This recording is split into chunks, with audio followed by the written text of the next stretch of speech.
everyone. Welcome to the Find a Moment podcast, where we navigate the space between ideals and everyday life. We are your hosts, Gretchen Roberts and Jennifer Ford, and we look forward to finding a moment with you today. We started our new tradition last week with our time with Maggie of sharing a meaningful moment as we open each episode. So, Gretchen, do you have a meaningful moment you'd like to start us off with? Sure. Last week, I went to coffee with a young friend, and she's recently finished grad school and is starting her new career. Actually, today is her first day. So it was just really sweet to connect with someone. We have been friends through my daughter for years. And so just to kind of be on this journey of friendship with her and just to hear from a different generation of kind of what is important to them and what their hopes and ideals and the way they see the world.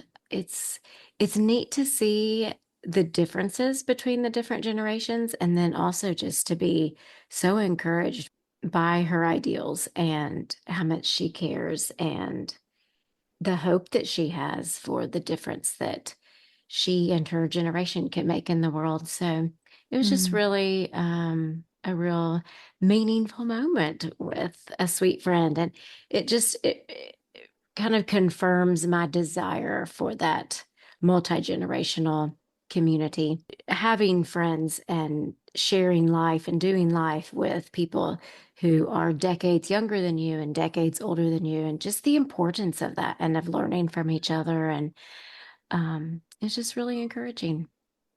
Oh, that's one of the things I definitely have a passion for, especially now that I don't have grandparents living. All of my grandparents, my last grandparent passed away in 2012, and I just continue to have this desire for intergenerational connection, particularly with people that would be more in my grandparents' season of life. And I see a lot of people in that generation at our church, and I think there's so much that I could learn from you, and just sitting with you and hearing about your life and your stories and what God's done in your life. Like I have a hunger for that. And I'm sure that if I went to somebody at church and said, "Hey, how about a ministry that connects people with the older generation in our church?" I know what they would say. They'd say, "Why don't you start that?" And I'd say, "I don't have time." But that's definitely something that I think we're made for. We live in our, like, our lives are so disconnected now, in relation to how they were in generations past, where there would be multiple generations living all within walking distance of somebody's home. And I definitely I feel the need for that kind of connection and wisdom, and just the comfort that comes from somebody who can look at me and say, "It's going to be okay. I know, Right. I've lived through it." So I definitely relate to that. I think my meaningful moment was probably not like what we would maybe think of like as an easy or a happy moment, but with everything that happened in Texas this past week with the flooding and the poor children, it made me realize, okay, for my teens, for our girls, do I need to prep them when I hear things like this in the news? Do I need to go ahead and share this with them? Or do I need to just kind of allow them to bump into that on their own? Because they will, whether they're talking to their friends or they see something online, they're gonna, or see it on the news ticker thing at the gym. They're gonna come in contact with some of this stuff. And so I just asked them each individually Saturday morning, "Hey, would you like for me to tell you first, or would you rather just kind of find out on your own?" And they both said, "Unless we have to evacuate, I think I'd rather you just let us find out." And Amelia even said, she's 16, she said, "If you come to me and say, 'Hey, I need to tell you about something,' she said, 'it just feels bigger and harder and heavier. And I think I'd rather just find out.'" And it made me realize like the way they experience things is different from how we experience them. And I have to remind myself too that I'm I am living and experiencing and interfacing with this news through my worldview as a, um, a believer, but I'm also a parent. And I remember other tragedies in the past where a lot of children pass away at one time, and just feeling such a deep sense of grief and empathy. You know, I'm a part of my Myers-Briggs is the F, the feeler, Hmm. and just feeling that deep sense of empathy and like carrying that grief, and how much that affects me. I have to remember that my kids are not experiencing it as parents who have decades of, you know, Hmm. learning how to deal with and cope and grieve through things like that. So even though that wasn't like this really happy moment, it was meaningful to me because it helped me understand who my children are a little bit more, and helps me, being a student of our children helps us love them well. And so that was Hmm. part of me just understanding them so I can love them better. The but the news was hard, definitely Very, hard, for very. sure. Did that affect your family at all? It did. And it's interesting that, we want our children to have like compassion and understanding. And, I think sometimes it may feel to me that maybe they don't have the reaction to tragedies that I would expect them to have. And I think you reminded me that, okay, we're parents, their children, they are going to have, a different experience and a different reaction. But it also made me question, our children are growing up with the 24/7 news cycle, that there is constantly tragedies and events are just available to them on the news and social media, or in group chats with friends and different places, that they are getting more inundated with news, whereas compared to when we were growing up back in the Mm. day, we had the 5 o'clock news and the 10 o'clock news, and you kind of got your little dose of what was going on in the world for those 30 minutes to an hour a day. And so it just made me wonder, is this younger generation going to have a different response to tragedies? Because they're so often, and maybe, I think some people have referred to it as like compassion fatigue, and where you just are exposed to so much so often that you just kind of don't have the bandwidth or the energy, because it's constant compassion is needed. So it just has made me really think about that, as far as, like we talked about the multi-generational or intergenerational relationships, and really trying to understand their experience, because it is so different from ours. And it just allows maybe for some more, like you said, conversations with them of what would best help you. And it just has kind of helped me think about my expectations for how I would expect my children to react or not react, or to feel and not feel. And I don't know, it just has provoked a lot of reflection for me, as far as their generation, and kind of what their struggles will be in relation to this 24/7 ongoing Mhm. news. Yeah, I think everything you say is really helpful for me to just keep in mind too. And their capacity to deal with things like that will grow as they age. And I think too, like we're not meant, and certainly our children, but even us as adults, we're not meant to be able to process in real time all the things that are happening around all the world. There are people on the ground globally who have their phone in their hands, and they are ready to update the world with anything that's happening, and we have access to that. And I think the fatigue, the Hmm. compassion fatigue, or just not even knowing, especially for a young believer, where do I put this? Okay, I sing songs that God is good. Okay, I read scripture that the Lord is good. It's like so many different, not maybe conflicting, but so many different things that don't seem to fit together. All these horrible or tragic or difficult things are happening, and yet I'm reading in God's goodness and trying to figure out how to reconcile all of that. That takes faith and maturity Hmm. and wisdom, and not everybody, there are even adults who struggle with that. Not everybody is going to be able to process that and put things where they rightly belong, kind of in your mind and your heart. We all kind of come to that place and may still always struggle with it for some folks. I mean, that's just hard. Right. It is Very hard. hard. It's hard to live as a believer, just faced with so many hard things in the world. Some of Hmm. that, some of this I feel like kind of connects into our conversation about education, which today we're starting a new series. We just wrapped up our three-part series on identity with our conversation with our sweet friend Maggie. So if you haven't listened to that, go back and listen because it's so powerful and inspiring. Maggie is a friend of ours from church and she tells it like it is. So go back and listen if you haven't yet. Hmm. But starting our new series on education today, we're going to do a three-part series on this one as well, wrapping up with an interview at the end, which will be great. But opening it up, I guess kind of a good way to start is just kind of us laying out what is education. So, Gretchen, do you kind of want to share your thoughts on that? Sure. It's a question that I have thought of and I revisit it a lot. Mm, What does it mean to be educated?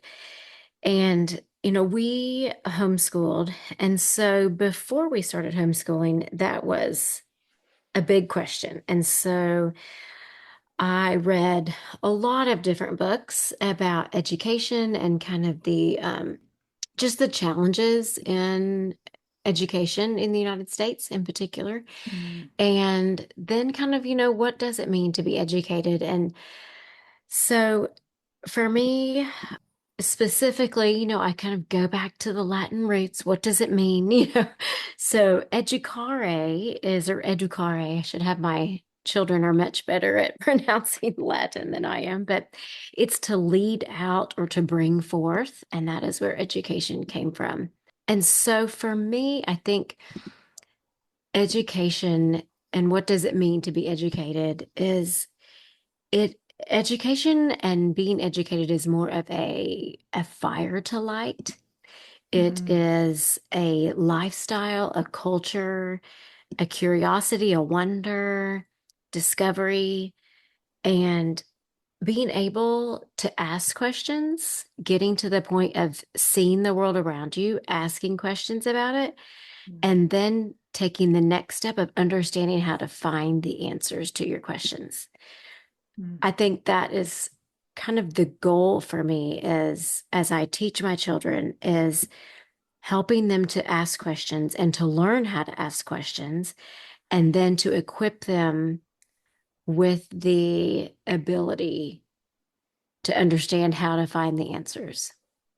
Because mhm. it's one thing to have questions, it's another thing to be able to answer those questions. And I think in thinking about what is education, you also have to think what is it not to kind of think of the Yes. opposite, kind of helps you sometimes define. And for me, where I landed was education. It's not a ladder to climb. It's not an assembly line where you go to this grade and you get this thing added, and you go to this grade and you get this thing added. So our children are not machines on an assembly line. And they're also not a bucket to be filled. Like they're not just this empty vessel that we put some math in and sprinkle some reading in, and we're not filling their bucket. They are, Mm, as a young child, they are a full human with capabilities, mm, and they are not kind of our project to add to and build the way we want them to be built on this assembly line. They are a human who can think and ask questions and discover. And so to me, there's a lot of freedom in that. It's not a question of, oh my goodness, my child is 6. What do they need to know this year? What do they need to learn this year? It helps you to see it more as a lifelong process. That is probably the long answer to your question. mm. But what does that provoke in you, Jennifer? What's kind of your feeling and thoughts of education and what that means to be educated? I definitely agree with everything that you said. For me, education, I tend to approach it from a very holistic perspective. In college, I have an education degree, and one of the classes we had to take was educational psychology. And one of the things I remember learning is the difference between being field dependent and field independent. So, field dependent means your brain tends to default towards processing things from a wholeness perspective. So, the field, you're kind of seeing the entirety of a thing, as opposed to field independent, where you're seeing more of the small pieces and you're able to break all of those components down more easily. I learned about myself that I'm definitely more field dependent. So wholeness is the way that I tend to approach most things, including education. And so when I think of education, I'm thinking not just academics, not just kind of traditional books and learning, but I'm also thinking about not just teaching a child the things, but how to think about the things, what to do with the things that you know. How does wisdom transfer to knowledge? I taught public school for my first 2 years after college. Then I transitioned into corporate work. And then once our girls were born, we decided that I would homeschool. That was something that I just felt like the Lord put on our hearts. And my husband and I were both on the same page about that. And I felt confident in doing that because of my education degree, even though that was Mhm. a bit of a hindrance at times, because you and I have kind of talked through this years ago, how that set up some expectations for me of what home education should be like. It's very different from traditional education. But I do approach education from more of a holistic standpoint. So when I think of that, I'm also thinking, the arts, the riches, music, things that you may not necessarily consider to be books, pen and paper, or I guess computers now, but educating the wholeness of a person to be prepared for life. And so that also includes spiritual and physical, and preparing them for just the practical things that life will require of them, whether it's dealing with things like insurance or making appointments or meal planning. Those are the types of things that I also consider to be part of educating the wholeness of a person, of a young person. Mm. Even how to interface with things that happen in the world. That's also education too. Right. And I know that's different from the younger years into the teen years, and then transitioning your children into adulthood. But maybe to start off, before we get into those different seasons of life, maybe we can talk a little bit about the ideals and everyday Mm. life, because that's also something that, whether you choose to home educate your children, or whether your children go to a more traditional model or even a hybrid, which has become more common now. Let's talk a little bit about what the ideals for education are, and then also identify like where are the parts of everyday life that those two things kind of rub up against each other. So do you want to kind of Hmm. lay some of that out, Gretchen? Sure. I think education, at least for me, is one of those things where I can have so many ideals Yes. as far as what I think it can look like and want it to look like. And, when you were sharing, it just reminded me of Charlotte Mason, the British educator. And she said, that education is a science of relations, and it's, your child connecting the world and themselves. And it's an atmosphere, it's a discipline, it's a life. And so much of the life part is what I hear, you Mm. sharing too. And so it is this all-encompassing thing. And so for me, it's easy to have ideals of practical ideals of we're going to read aloud together, everyone all around, the around the fire with a great book. Um, and then kind of practically the everyday life is, he touched me and he's sitting too close and she did this, and kind of especially in those younger years of just navigating just the relationships and all of the practical things. So there seems at different seasons to be kind of a broader space between ideals and everyday life. And for me, I think that's why I kind of always had to come back to my ideals so I didn't get kind of bogged down in the everyday life. But one of the ways in thinking about the ideals for me has been to think about 20 years down the road. how I want my children to remember our homeschool, how I want them to remember me and their memories of time together with each other and what it was like being home educated. And, a lot of that we can't control, but to kind of work back from that vision. And for me, that was kind of my ideal was I wanted them to have a rich memory of homeschool, of that we learned together, we developed relationships together, that I was someone who advocated for them and loved them and brought good things to them as far as books and curriculum and different lesson teaching moments. So I kind of worked back from that ideal. So for me, ideals in education is the ideal of being the person who does light that fire for my child, Hmm. who does invoke that curiosity. And so whether, you are homeschooling or public or private or whatever your day to day looks like, I think the ideal of I want to be the one who sparks curiosity and who looks at the sunset and it invokes wonder and it helps us to ask questions. And so that is kind of my ideal of I want to be this curiosity sparker, for my children. And then the everyday life comes with there are groceries to be purchased and put away, and there are meals to be fixed, and there are sports activities to go to, and there is homework to be done and so all of the day-to-day life things can sometimes be overwhelming to the point that we don't feel like we have the margin for our ideals and for just taking a step back and asking the questions and lighting the fire kind of thing. Does that make sense? Absolutely. So It absolutely does.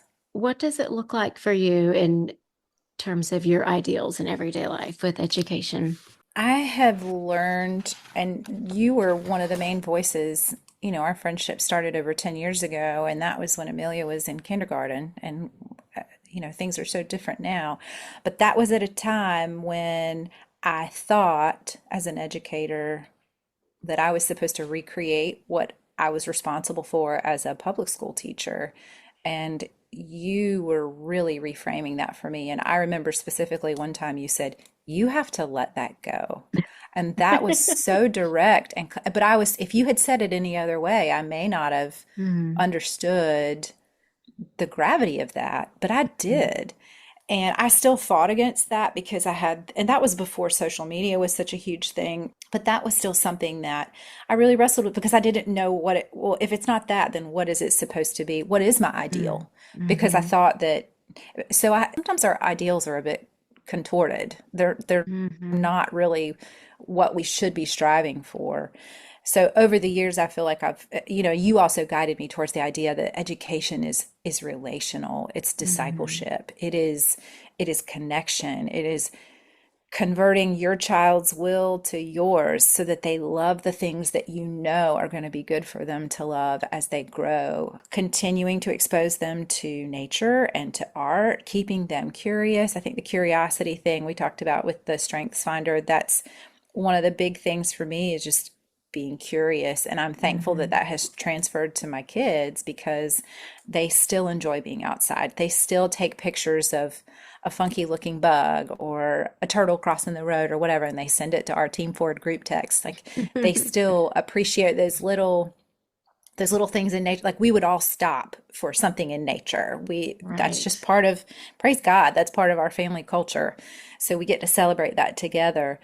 But I think the ideals, I've had to really learn how to be objective with that when I'm not achieving that. And Mm, oh boy, is it so rare when that happens. That's the moment that you feel the temptation to take a picture and post it because you're like, get it before it's gone. This is right. not this is not reality, but this moment makes it look like it is. So we even have to fight against the world with what we encounter through media, especially if we're home educating. You can really get inundated with these images online of like, this is what your homeschool room should look like, and this is how all your Mm. children can sit around your big old farm table and be doing their own work independently, and nobody's elbowing each other, and nobody's eating someone else's snack, and nobody's talking or chewing too loud. Like the Right.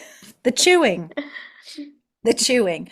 So for me, the ideal, my ideals were off. I really had to be careful about what I allowed to feed into my ideal, and it took a lot of work. And I would say it can, for 11 years, I had to work on that. And I would say probably this last year, I probably, I still was insisting even last year, everybody has to sit at their desk in the schoolroom. And it never happened because Mhm. everybody wants to work somewhere else. And finally, I just had to say, if your work is getting done, I don't care. So that was an ideal that sometimes our ideals are idols. They're not ideals.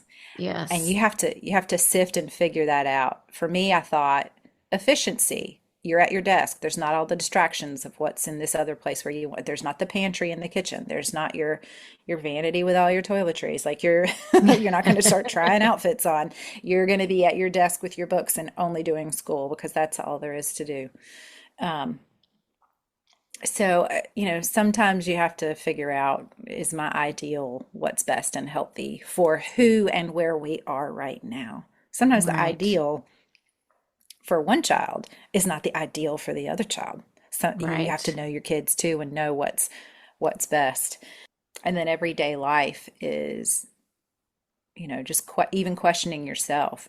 The fact that people aren't working at their desk, but they are getting their work done, or maybe they're working at 9 o'clock at night when they could have been done by 1 p.m.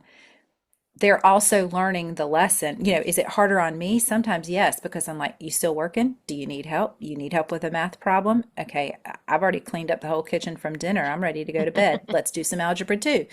But the everyday life is that they are also learning how to manage their time. They are learning that they don't like having to do their schoolwork late into the night. And so that's also part of them being educated, is realizing I really don't like doing my schoolwork late at night. I'd rather be watching my favorite show or whatever. So Right. that's the ideal in the everyday life. To me, them learning some of those harder lessons like about time management, or, not waiting till the last minute to start a project that's due, that's also part of the education of your child. That's more of the wholeness thing. It's not something that's written on the syllabus, Mhm. but it's on the syllabus of life, because they're going to have to learn how to manage time and deadlines forever. So let's let them hit up against that now, and it not be me that's that's enforcing that. Like sometimes it's better for us to let our kids have some space to learn those things. Mm. And sometimes it's inconvenient for us to have to do that because it means we're helping Right. them later at night, or it means that they're stressed and then their emotions spill over to us. So, there is a cost sometimes, but the hope is that those lessons are learned sooner than later, because they're going to have deadlines when they're not living here with us anymore.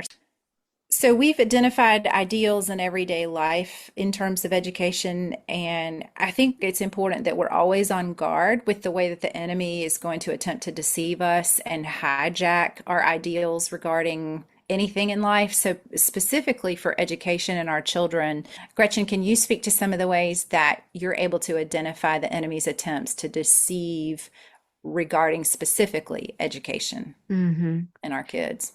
Yes, I think a couple of the main ways, like over the years, that I have had to kind of realign and remind myself of truth is I think the enemy wants us to think that we aren't equipped and we aren't capable. And I think no matter where your children, are in school, whether it's home or outside the home, the enemy wants you to feel like you are not capable of educating your child and that you may have felt this, Jennifer, even with an education degree, that the enemy will try to say you are not capable and there's someone more qualified and better able to teach your children. And I think that that is not true. I think we are all capable, no matter what our background or what our education level is, that we are capable of teaching our children and we're capable of lighting that fire and invoking that curiosity and creating a family culture of wonder and discovery and being excited about learning about the world around us. So I think that is kind of one lie is you are not capable. And then I think another one is one that I kind of hear other people say to me a lot is, oh, I'm not patient enough to do that. Yes. And Yeah. really, I don't think anyone is naturally patient enough, whether it's a homeschool teacher, a public school teacher. Like, I think in and of ourselves, we're not patient enough. We are not a patient people in general. And so don't believe that lie that you're not patient enough. It is a way to build your patience, just like so many things in life, that is, you are growing and learning as a person. So a lot of it, I think for me, is kind of that negative self-talk, which I think we talked about quite a bit in the identity series too, was just being able Right. to take those thoughts captive. So that is kind of the internal kind of lies and kind of the emotional, mental things personally. And then I think as far as kind of the world expectations is the lies of like, the importance of testing and scores and how you rank with everybody else and all this competitive nature. I I think there are some things where, competition can make us work harder and study harder. Maybe it's a chess tournament or something and we're practicing and competing and so that competition is not all bad per se, but I think that overall education not a competition. It's not a race to the finish line. And it is a lifelong process. And so you may get to reading fluently at years later than someone else may. But it's not a competition. It's not a race. There have been studies where it shows that, some children who didn't read until they were 10 then, go on to be this, amazing attorney who's writing all these laws and things. So it's not a race. It's not a competition. I think that's one of the lies that the enemy tries to make us believe is that it is a competition and that we do need to measure up. So, Jennifer, what are some of the ways that you have dealt with that kind of deception and lies and kind of maybe the negative self-talk and things like that of with in regards to education? I would say that everything you just shared, I would definitely agree with. All of those things are part of my personal experience. Years ago, I felt like the enemy gave me the word pedigree and was just saying, "You don't Mm, have the pedigree to do this." And I mm, think I shared that with you too.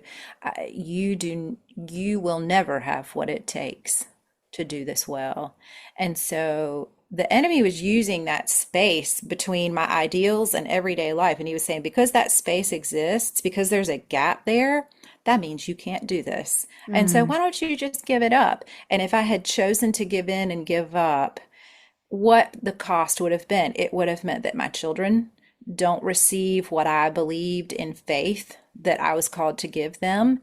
And it would also mean that the sanctification that God intended to work out in my life through my obedience, through my continuing to repent for my sin, which sometimes comes out when you're trying to home educate, the sanctification that would take place in my life, the patience that I would not have continued to grow in, those fruits of the spirit. You don't build muscles that you're not having to exercise. And mm, so if I were to have given up the education ship, I would have taken myself out of the gym. I wouldn't have been working those same muscles. And so the enemy doesn't want us to be sanctified. mm, He doesn't come and say, give up sanctification. You don't really need that. He says, you don't have what it takes to be sanctified. mm, You'll never get there. So he speaks to identity and he says, this isn't even possible for you. Just give it up. And mm, so choosing to stay engaged in faith means I'm saying, I'm saying yes to what I believe God has called me to do, and I'm saying no to the enemy's lies. And I also am saying that if God brings me to it, if He's calling me to something in obedience, then I, in faith, trust that He will meet me and equip me and provide me with everything that I need. And in the moments when He doesn't, His grace covers the gap. Mm, And so that has been a place where the enemy has tried mightily to interrupt our our plan of educating our children, and we've just been really stubborn and resisting. And that doesn't mean there wasn't an internal struggle for me, and a struggle that plays out and affects my family in a way, because my own struggles create sin in my life. I'm not immune to being sinful and frustrated just because I have high ideals. I think the enemy says if there's a space between your ideals and your everyday life and it continues, then you're really maybe not in the right mm, place. Maybe you should look at this a little differently. And the world, there are going to definitely be people who are very quick to say, oh, your kids need something different. Y'all spend too much time together. It really shouldn't right. be that hard.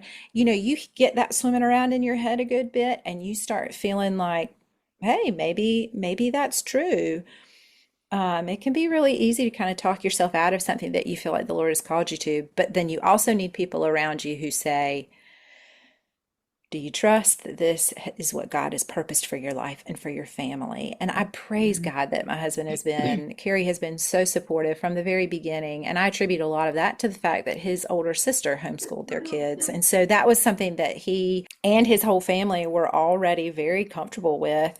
And I think too, having an education degree had made it easier for my family to say, well, she knows what she's doing. And for strangers, somebody sitting beside you on an airplane, that also seems to make them a little bit more comfortable with what you're doing. Not that that matters, but there are definitely ways that the enemy kind of creeps in and also tries to tell you, like, you're not contributing financially to your family, and your Hmm. family could really use that right now. The enemy doesn't want us to be formed. The enemy doesn't want us to be sanctified, and he doesn't want us to to invest in our children in that way. And we're not all called to do that in the same way. Education doesn't, for our family, education doesn't look the same way that it looks in another family in terms of, the Hmm. subjects and, whether you homeschool or traditional school. Different families are called to different things, and God's faithful in all of that. And that doesn't mean that I'm not hearing from God clearly, and it doesn't mean that the other family isn't hearing from the Lord clearly. He has different messages for us. We have different he has different plans and purposes for us. I think you said it so well in that it is your family's calling to do what you're doing. And I think that, being in agreement with your family and saying, we're surrendered to God. This is what He's called our family to do. There is a freedom in that. And there's also a deep security in that, that is when Mm, you feel called to something that a lot of the questions and then the naysayers kind of they don't have the impact. And so I would just encourage anyone, no matter where your children are, in school, that, as a family, that you pray and surrender that and you sense where God is calling you in that. And I think that that will give you a security in your choice, because it's not just based on maybe the enemy's lies, or like your decision is based on an act of faith and an act of surrender and submission. mm, And like you said, He's going to call different families to different things. And I will say that no matter where your children have whatever you want to call as formal schooling, no matter where they are, you as their parent are still teaching them. You are still their teacher, you are still their educator. Whether you have a public school component to that, a private school component to that, or home education, that you are their teacher and you are their educator. And so to have that in your mind, that that is still your role, no matter what environment they are in, that is still your role and responsibility, because you are still teaching them so much, whether it's a quote formal lesson or just like you said, those life skills of cooking together and planning travel and different things. I mean, there's so many things that you are teaching them, whether you're their algebra teacher or not. So, well, we have covered a lot in this first episode on education, and we will continue the discussion next week. We're going to dive into what do our ideals in education look like in the younger years and the teen years and the young adult years and even in our own lives as adults. So we will continue navigating the space between ideals and everyday life in our discussion of education in our next episode.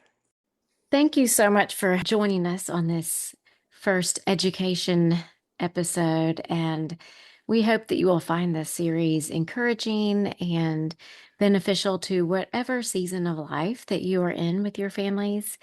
So, on our show notes page, we have a back to school mini retreat that you can print out the PDF, and it has just a real stepwise approach for you to approach this school year, no matter what season of life you're in, whether you are homeschooling or your kids are in public school, private school, or even if you just have adult children. It'll just be a way to help you to be intentional. Hopefully, it will help you to clarify what your ideals are and kind of what you think education is and what it means to be educated, and even kind of how you want to proceed in this next school year. Kind of a school year is kind of a great time to have like this fresh start, right? We hope it will help you to be intentional, to clarify your ideals, and that it will just give you practical tools to incorporate your ideals into the rhythms of your everyday life. So you can print out the back to school mini retreat and continue working on it, praying through it as we go through the remaining episodes in this new series. And Jennifer, how would you recommend that they use this mini retreat or put it into action? I would recommend that you find a moment with a friend or two and just invite them one night to come over to your house after the kids are in bed, or print out an extra copy and ask them to meet you at the coffee shop and just sit down for an hour and kind of brainstorm through it. And processing it with a friend can really help you bring some clarity to things that maybe you haven't taken the time to really kind of sift and sort through. So, if it's possible, I would definitely recommend doing it with a friend. And one of the things that you'll be doing with the mini retreat, if you choose to work through that, which we definitely recommend, is one of the things you'll do in that is you're going to be identifying and articulating your ideals, but then you also have to know that there will be plenty of opportunity for you to be living in everyday life, because those ideals will not always be what you're experiencing. And so one of the things that we talked about is talking about education with our kids is, teaching them how to think and talk to themselves and how they talk about themselves when they're struggling through something that's challenging in their schoolwork, whether it's math or, whatever. But we also have to teach ourselves how to think and how to talk mentally whenever our ideals don't match everyday life.